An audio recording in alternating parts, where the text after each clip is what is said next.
G'day guys, welcome to today's video. So as you've obviously seen from the title, I have bought myself a Futaba 10px radio. So the reason why I've decided to pull the trigger on this, pun not intended, I needed to get a new radio for a few reasons. And I know some of you are probably thinking too, well, hang on a second, the 10px, that radio's been out for a couple of years. Correct. The 10px has been out for a couple of years already. However, as I said, I needed to get a new radio for a few reasons. One is some of the main race radios that I have are starting to get old and outdated, and like for instance, I have a Hi-Tech Lynx 4S radio. It's a great radio, don't get me wrong, but you can't get receivers for it. There's no updates for it, for like firmware and so forth. So yeah, it's still usable, but it's getting old. I have a really old Sanwa /Airtronics M11 that is really old, and I also have a Futaba 3PV radio, but what I want to do with my cars and so forth, it is very limited in its programming functions and so forth. So I decided to go all out and get a 10px. And what I intend to do is to get probably 80% of the cars that I use regularly all onto this radio.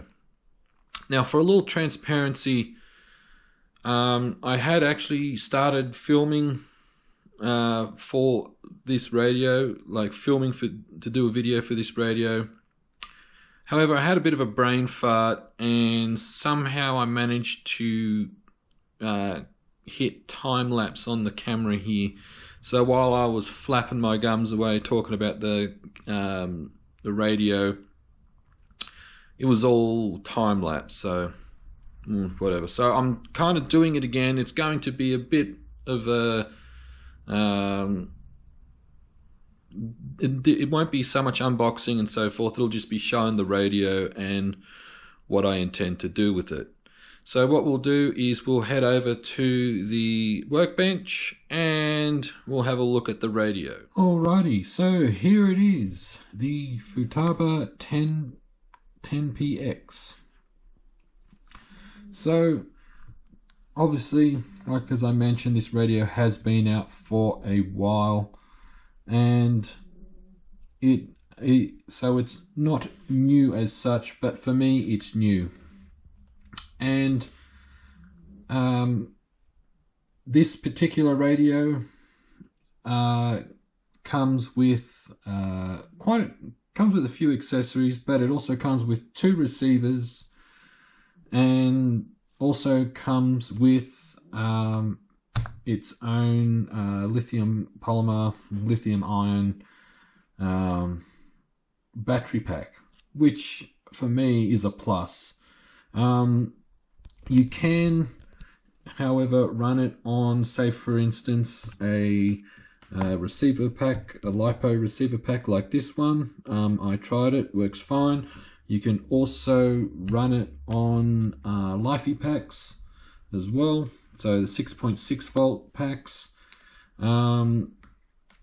which is handy if you use those sort of battery packs. One of the neat features too with the battery pack is you don't have to take it out of the actual radio itself. You just lift up these little tabs here, and that's the battery pack in there, and it has its own USB-C charging port, which is really neat. So it saves you having to take the battery pack out of the radio to charge it every time. And you don't need to have a fancy battery charger. Just like for instance, I just have my Samsung Samsung battery charger, and just plug it into that and it works good. So why did I go for the 10px? So as a lot of you know, I am a racer, so this radio is primarily designed and aimed towards the racer. However, it does come with a few other features to suit your basher, crawler, and so on and so forth. A few other things that it does come with. It comes with a different grip if you don't like the feel.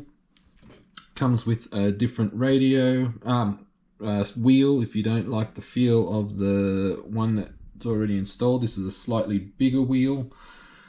Comes with some drop down attachments too.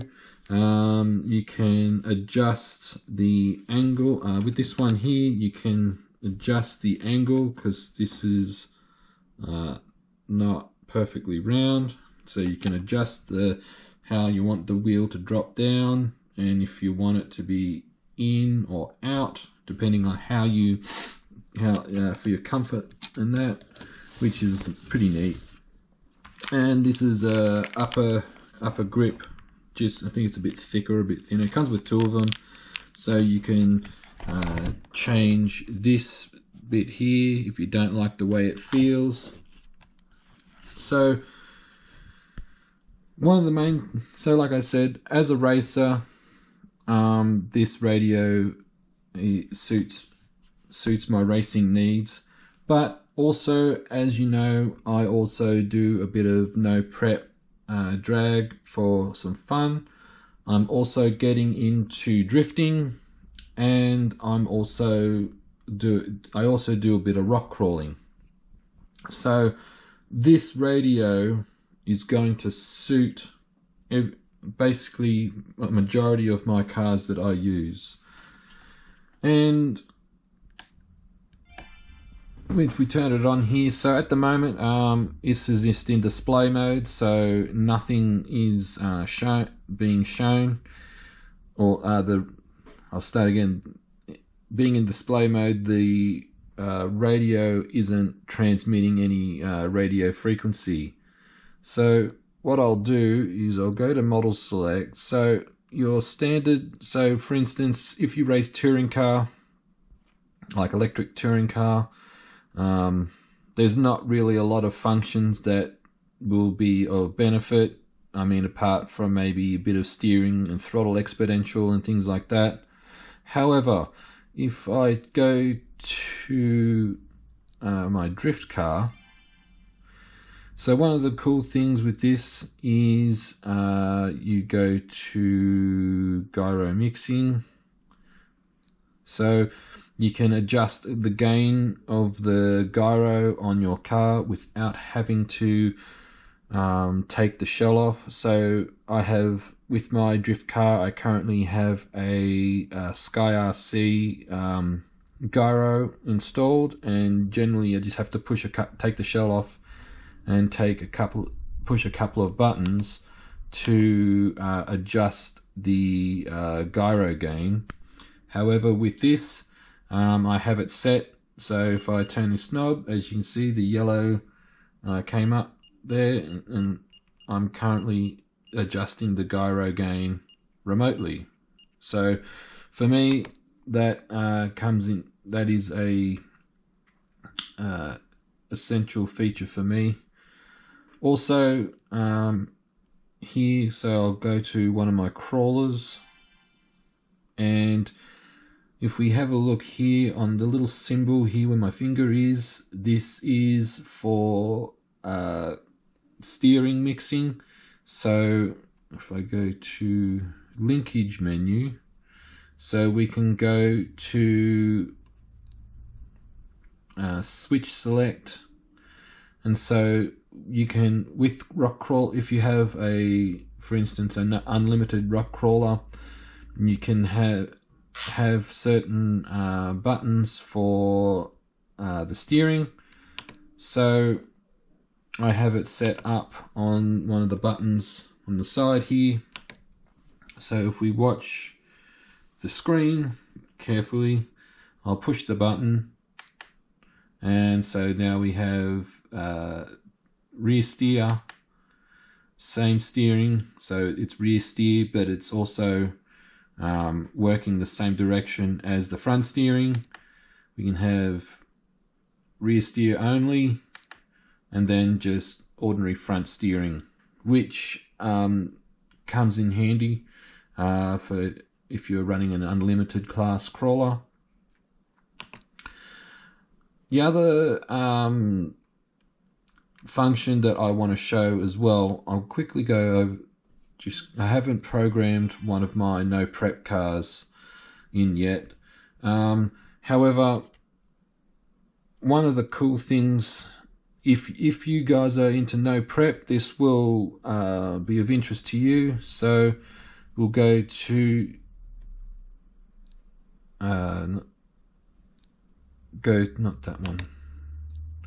go to racing menu. Now if we go all the way down to the bottom, we have drag racing, and you have a selectable switch for your trans brake. So if you don't know, for those who are unfamiliar with drag racing, a lot of your street drag cars have what's called a trans brake. Basically, it'll lock the transmission. This is only if you're running an auto transmission, but it'll lock the transmission. So when you're staging, it allows the engine to rev up under load to help, if you're turbocharged, to build up boost. And then you, on the steering wheel, you push a button which releases the trans brake and you send it down the quarter mile. This here is the same principle. You can have a designated switch on the radio, so maybe the switch here, or switch on the side here, or one of the switches here, or the bump switch. You can designate a switch to activate and release the trans brake function for your no prep drag car. So that is something I will be doing later on with this radio. I will be doing that. One thing I will come back to with the touring car aspect. So for electric touring car, and this also is relative to Formula 1 and 1/12 scale electric.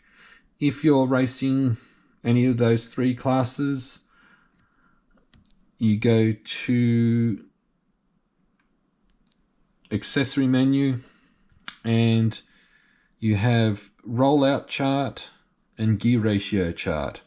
So unlike in the days gone where you would either have a chart in your pit bag or you would have an app on your phone, this eliminates that.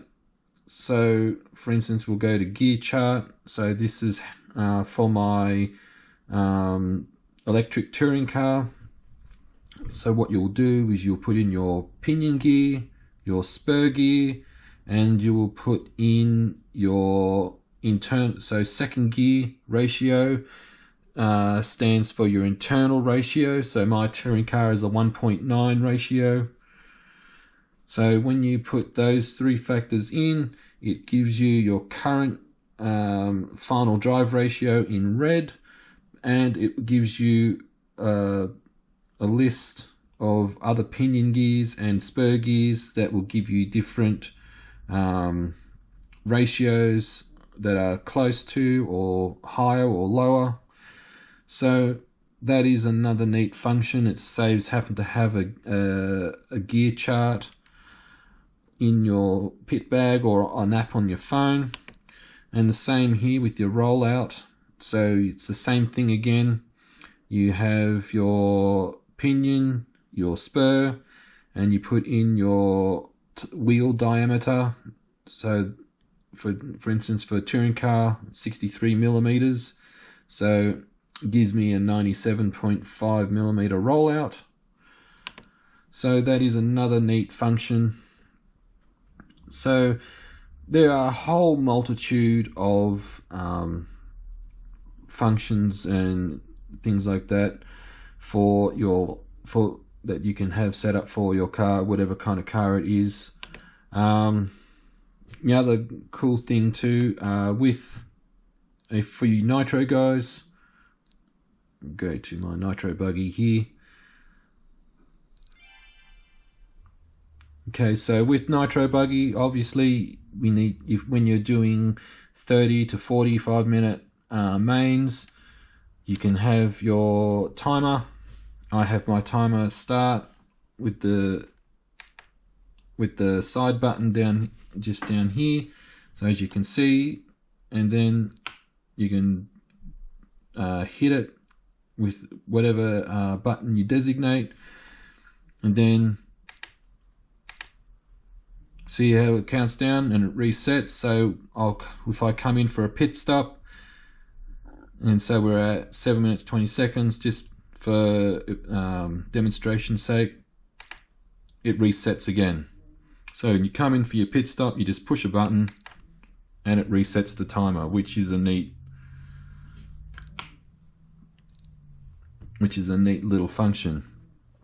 So this is going to be the end of this video, guys. I want to point out too that when you get your instruction manual, take note that it is a what they call a short manual. So it's basically like a quick start guide. If you want to discover and want to work out how to program it fully, you will need to go on the Futaba website, Futaba USA to be precise. Go to Futaba USA and download the full PDF manual, because there's a whole heap of stuff in here that is not covered in this manual.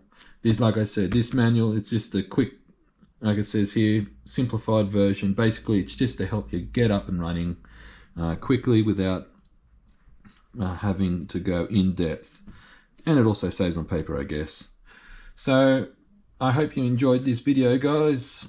If you have any questions, don't hesitate to drop a comment. I'll do my best to respond to comments. And until then, guys, enjoy your hobby and cheers.